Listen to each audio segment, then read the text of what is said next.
What do you mean? The patient died. What do you mean? So I wonder if that was All black in my white coat, white coat.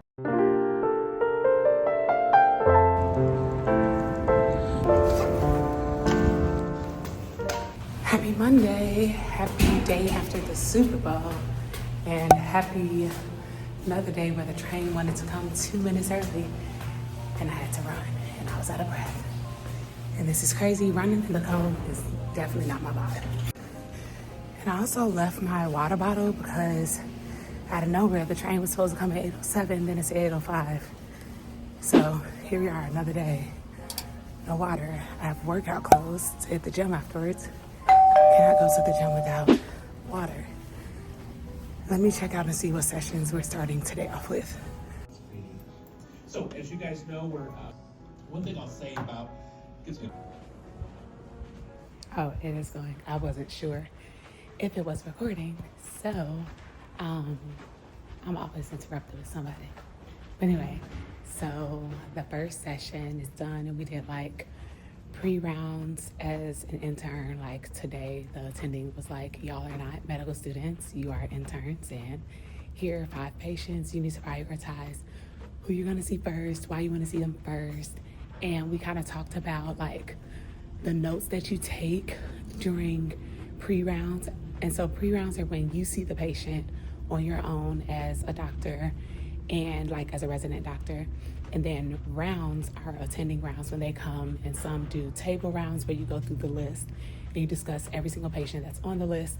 Typically the interns split the list, so if there are 14 patients, each intern will have 7. The senior resident is responsible to go see every patient after the interns and medical students. And so table rounds, you discuss each patient, and then during walking rounds you might do that again, or some attendings don't do both, they pick and choose. But it was pretty cool. So we talked about like a workflow for pre-rounds, and that's like customizing your medical record system, customizing it in a sense of like, when you come in the morning, do the same thing every single day. So like my first tab, I go in, I look at the vital signs, I look at the labs, I look to see the ins and outs. So how much fluid they've had in, how much fluid or bowel movements they've had out, and find the net.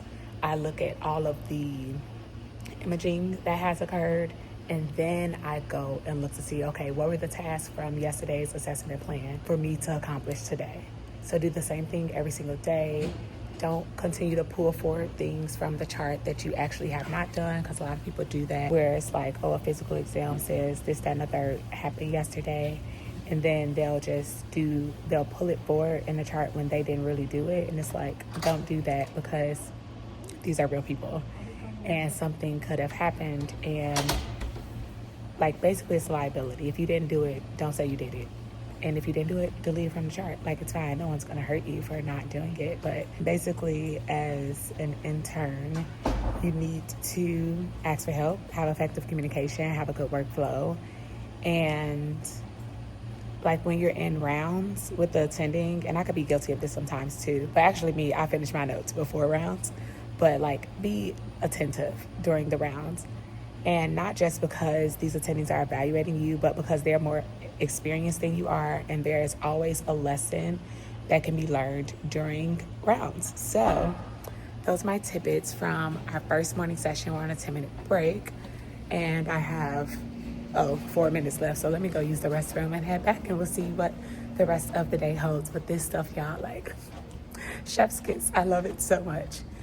And last week I think I was in sweats the whole week, so this week I am trying to be a little cute, put on some clothes. And Friday is Valentine's Day, and my mother insisted me and my sister open up our Valentine's Day gifts yesterday because she bought us these cute little sweaters, and so I'm gonna wear it come Friday.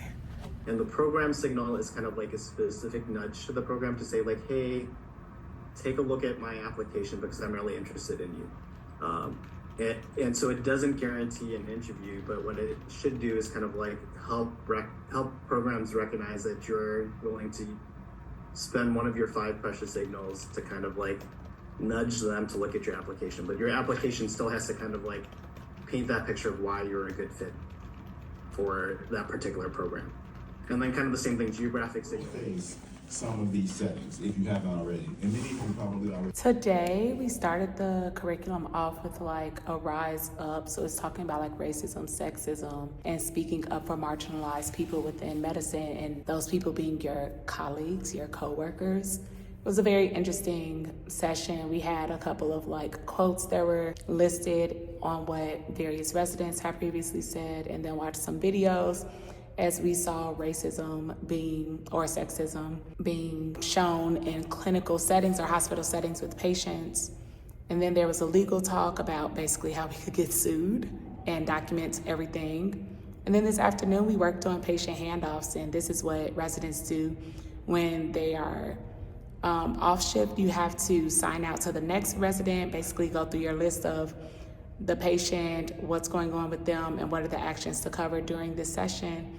I feel like we should have done some of this during transition clerkship, but will be very pertinent for intern year. This is very reminiscent of my first year of medical school when we would have patient simulations online. Make sure I'm muted. Okay, I am. When we would have patient simulations online, we had to wear our white coats, and that's what's gonna happen today in transition to residency. I have 2 encounters with a patient online. Let me see, what exactly am I supposed to do? And can I set this somewhere? I stay not bringing my tripod to my desk. Not okay, but not ideal. Let's see. I open up so many tabs trying to get into Blackboard and find a link, but it's called Intern Clinical Judgment Evaluation. I will have 2 cases on Zoom. Each scenario will occur in a breakout room and will involve a clinical situation that you might experience as a resident while on call. You should enter the breakout room with the intention of evaluating a patient. Okay, somebody just Hello everyone, thank you for waiting. We are waiting on 2 more students, but we are going to get started shortly. I appreciate your patience for your free. And then you will do a 10-minute note-taking session. You will be moved into a separate room for your note-taking session. And then you will email your note to your faculty member when you're done.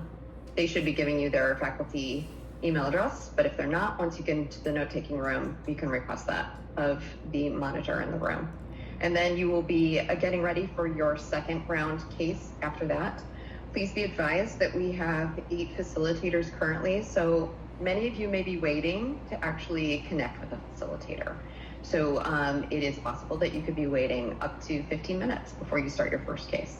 I appreciate your patience during this, and we are about to start assigning rooms now. Thank you. All right, well, y'all just heard the rules. That's what's gonna happen. I did not know we had to write a note, but it's fine. Been doing this. No big deal.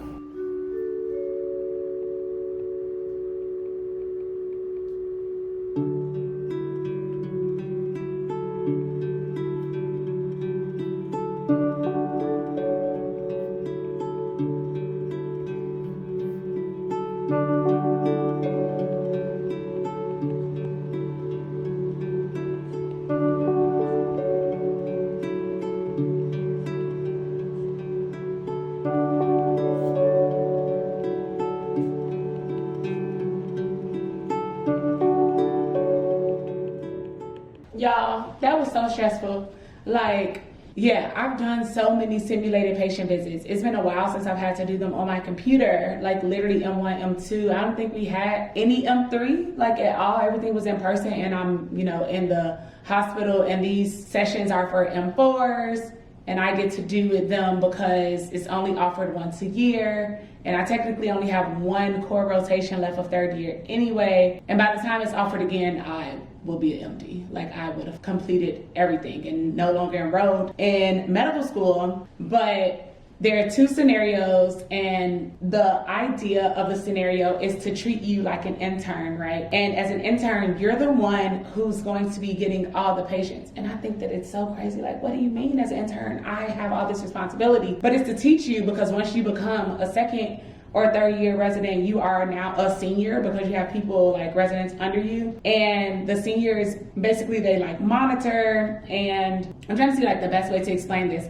So like if there are 10 patients on shift in the hospital, it'll be 2 interns, and I'll take 5, the other intern will take 5. And the senior is basically like the person who's going to, like, they have to know the entire list, but they'll just come behind me and like check my work, make sure my physical exam is right, my differential diagnosis is good. And when I'm presenting, if there's anything I stumble on, they'll step in to the attending, right? And so on these calls, it's a faculty member. So I had 2 different doctors who were playing my faculty members. And so in the simulated visit, they could be the patient, the resident, the nurse, the attending, like whomever you want them to be. And so like in the first case, my feedback was I did a great job of knowing my limits. Like when I no longer knew the step to take, I'm like, okay, I want to talk to my senior resident. And so something I learned when I was on internal medicine, I had a really good senior resident. And she was like, whenever you talk to people for consults and things, you need to give your one-liner of what's going on with the patient and then have your question. So since this is my senior, I gave like, okay, here's my one-liner, here's all the information that I have, I did these labs, ran these tests, and I actually don't know what to do next. And the doctor was like, I think that's very good that you talk to multiple people and you stated that you didn't know what to do. As an intern, you're not gonna know everything, and we don't expect you to know everything, but I guarantee you, you will get into more trouble acting like you know when you don't know, and then something happens. Like I was talking to a friend yesterday, these are people's real lives. Like this is no longer a UWorld question or an AMBOSS question or a practice exam or even an exam. This is someone's livelihood. So if I don't know, I can't just be out here guessing. Obviously I want to try and but no, ask for help. So then the second scenario, the feedback was, first of all, I forgot to do one thing. And they were like, are you sure this is what you want to do? And I was like, yeah. And they were like, okay, patient dies. And I was like, excuse me? What do you mean? The patient died? What do you mean? And they were like, what did the patient come in for? So I stated, they were like, okay, did you address that? I'm like, oh, well, I just took it as they took those meds at home, so they're fine. They're like, have you ever been to the ED? How long do you wait in the ED? We don't know, those meds could have been taken 10 hours ago. I'm like, you're right. All right, so let's start it up on this again. So I knew the medication management, but I just trusted what the patient had done outside of my eyesight. And something I've learned doing 3rd year is trust but verify. Like, yeah, I don't have to disbelieve a patient, but also I need to verify everything because again, this is my license or my learning and my skills on the line. I would hate for someone to die under my care, and it's something super simple. Like sometimes patients will die, and I have not experienced any patient deaths like while I was in the hospital. So I'm trying to mentally prepare myself for that, but something that is simple, I want to prevent a miss, right? So after they redirected me, I was like, okay, you do this, this, that, and the third. And my favorite part about that visit was this was actually a doctor that I had worked with my M1 year. I'm gonna find the reel that I posted because I was like so excited to have worked with her, and super nice. And at the end of the call, per usual, again, if you need anything, like I mean it, be sure to reach out to me. And she's like, see me participate on panels. I actually was on a panel on Monday with her. Like she was in the Zoom room and wound up speaking on some of the things that me and 2 of my colleagues were saying. Yeah, but it was stressful. And I was just like, it's so stressful to have to make decisions at the drop of a dime, like right there in the moment. And she was like, I don't know what to tell you, baby girl, that's residency. That's all intern year, that's all a residency. And I was like, I know, it's stressful. Like I'm really about to be a doctor and people's lives are really gonna be in my hands. And she was like, just like brush up on certain skills because there are certain things that like you should know. And you should know them like this, but also with time it's gonna get better. So we love feedback. All feedback is good feedback. Any way I can improve, I will take it to heart. And so I think the next thing on the schedule is, what do we have next? Wednesday. It's informed consent. So yeah, I'm gonna call my mother now because she sent me a text and was like, did I miss your call? Because I call her every single morning on my way to the train. So I got out early. I don't go back for another 35 minutes. So I'm gonna call her and then low-key probably go over some UWorld questions. And then I'm done for the day. We're supposed to get 6 inches of snow. There's not a lick of snow outside. And for that, I am grateful because I have physical therapy at 1 o'clock. So let me get on it, y'all.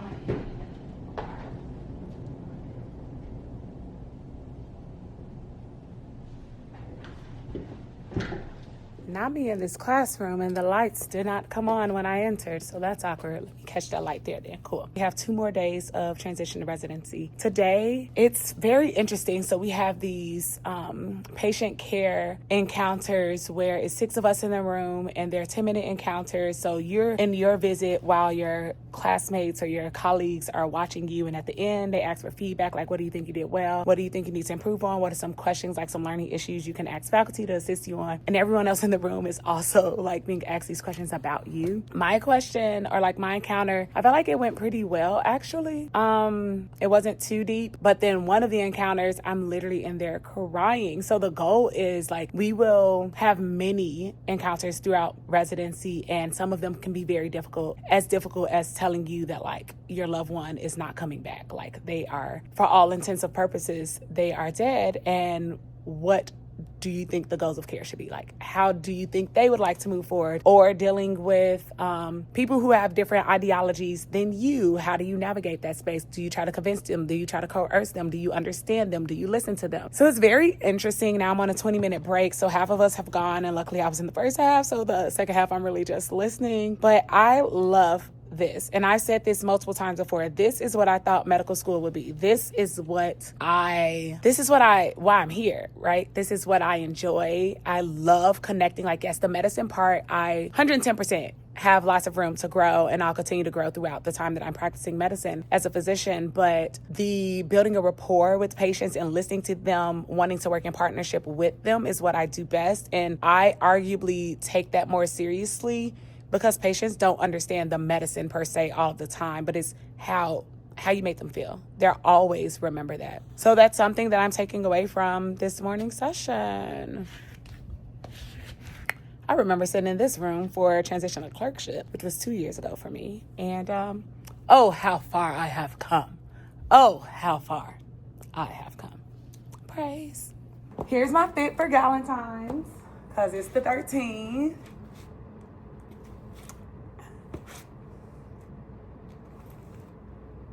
Yeah, red sweater, which I wore for Christmas.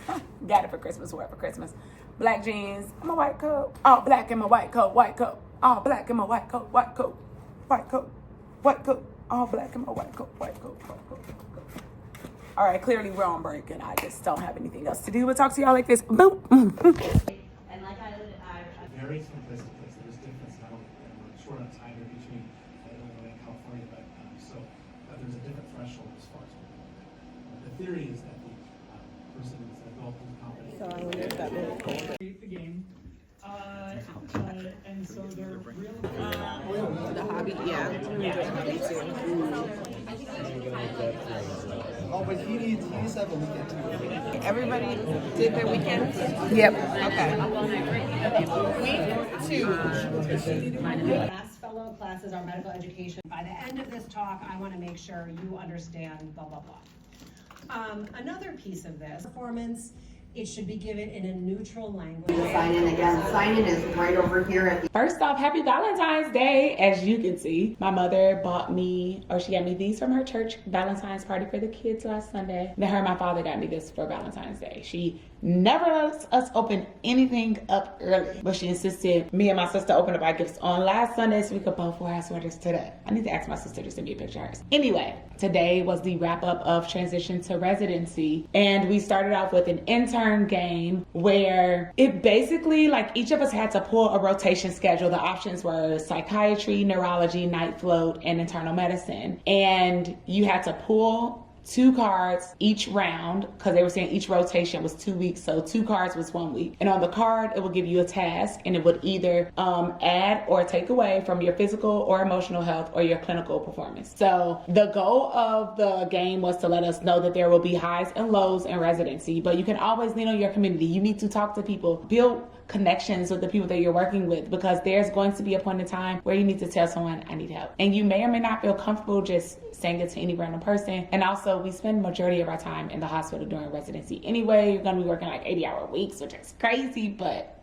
yeah. So I actually really liked the game. After it took us a while to understand the instructions, to me they weren't as clear, but I did get the purpose that the game was to serve. And then we went into like residents as teachers, so you need to set clear expectations, SMART goals, and give your learner a chance to talk. And the doctor who was presenting the session was basically saying, like, I can distinctly remember the place, the time, who it was when I was a resident, and they were just so mean to me, berated me, belittled me, and that was 20 years ago. Don't be that type of teacher. And I'm sitting there like, yeah, because I can remember the time a few weeks ago or a few months ago, or, you know, just going back. And like each time a bad event happens, I'm like, I promised I would never be that teacher, never make a learner feel that way. So it was great reinforcement to hear that, because everyone may not feel the same way or have had those encounters, but it's important to know, dang, not my phone ringing. It's important to know that it's not okay to treat people any other type of way. Hello? Hello. Girl, you called me right when I started recording my video, dog. This why I be keeping my... All right, I don't even know what the last thing I said was. So basically, be a good teacher. And no one really teaches you how to teach a residency. So some things that she did state were, let the people know what the lesson is going to be on, and don't leave it to be so broad. Like the example she was giving was heart failure. Don't just say, oh, we're going to discuss heart failure today, because someone could be thinking about medication management, reduced heart failure, or preserved heart failure, or contraindications to heart failure. Like, have a nice bulletproof like outline of the exact things that you're going to discuss, and start off with the least or less experienced learners in the room, so the M3s, and go to M4s and work your way up. And also set a time. Don't just be like, we're gonna talk about this, and next thing you know, we're talking for an hour. Like, and also like read the room. If we're on a long call and everyone's stressed out working on their notes, maybe we should table this talk for another day. Like, this is not the time as the teacher, as the resident, to flex your knowledge. It is a time to enhance the knowledge of your team, and hopefully let it intertwine with some cases that you've had on service. Cool. And then we ended with a residency panel, and it was with residents and attendings talking about, you know, how their transition was, things that they've learned, and things to do when you become an intern. Always ask for help. Don't act like you know how to do something when you don't know how to do something just because someone asked you to do that, said something, assuming that they think that you know how to do it or you should know how to do it. It's okay. Residents come every year in July. Every year they know that the learning curve is going to be steep, and you're there to learn. So ask for help. Like, that was really the theme of the day. Ask for help, and also reflect. Like, reflect daily. One of the residents had said something like, when you're doing the same thing every day, I would look up and think back 7 days prior, like, who is she? Like, I don't know her. I know so much more, because the learning curve has never been so steep, which in my opinion is like crazy, because medical school learning curve has been like crazy steep. But to hear this, even steeper in residency, but since it is so steep, it's going to move so quickly, and you're going to learn and grow very fast. So it's important to reflect and not to like wallow in the bad times, and just know that like you're capable. And if you're struggling, again, reach out. At the start of the day, they did let us know that, trigger warning, self-harm in residents who are no longer living, you know, like, I'm not trying to basically say something to, I know, make someone feel a way, so I will leave out all the words, but it happens 400 residents every year. That's more than one resident a day. So in that note, or in that vein, always ask for help. Get a therapist, speak to someone. And if you don't have one, you can speak to your program about it as well. And yeah, all in all, I did really enjoy transition to residency. Again, it was nice being with my classmates again. Did make me sad that I won't be graduating with them. And I was also shown some areas where like I do still have a little bit of a learning gap, or for like knowledge gap, because I haven't done my acute care rotation, I haven't done a sub internship, and I haven't done fourth year electives. So they've had a lot more practice as fourth years, as I still have 1/3 year rotation left. I'll walk y'all through my feelings on all of that in another video in an effort to not keep this too long. But thanks for coming with me on transition to residency, and we're about to start step 2 dedicated, part 1, because I'm split up into 2 different months, and yeah, it's gonna be a ride. But hopefully the road to step 2 playlist will not be nearly as long as that road to step 1, because we learn from our mistakes and we're doing better. We have lofty goals. I think the pass rate for step 2 is maybe around like 210 to 214. My goal is a 250. And we'll talk about that in another video too. Have a good night, y'all. Bye.